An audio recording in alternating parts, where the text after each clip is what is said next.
স্ত্রী তার স্বামীর বাম পাঁজরের হাড্ডি থেকে তৈরি, এই কথাটা কি সঠিক? স্ত্রী বাম পাঁজরের হাড্ডি থেকে, স্বামীর বাম পাঁজরের হাড্ডি থেকে তৈরি কিনা? হাদিসে আসছে নবী করিম সাল্লাল্লাহু আলাইহি সাল্লাম বলেছেন, তোমরা তোমাদের স্ত্রীদেরকে সংশোধনের চেষ্টা করবা, কিন্তু খুব বেশি সোজা করতে চাইলে একদম বাঁকা হয়ে যেতে পারে, কারণ তাদেরকে বাম পাঁজরের হাড্ডি থেকে তৈরি করা হয়েছে। এই হাদিসে কিন্তু এটা বলা হয় না যে প্রত্যেক স্ত্রী তার স্বামীর বাম পাঁজরের হাড্ডি থেকে তৈরি হয়েছে, বরং এই হাদিসে বলা হয়েছে মৌলিকভাবে আদম আলাইহিস সালামের পর যখন মা হাওয়ার সৃষ্টি হয়েছে সেই ক্ষেত্রে এটি ঘটেছে।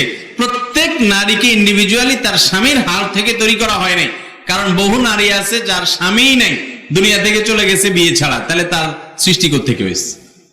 বোঝেন নাই কথা?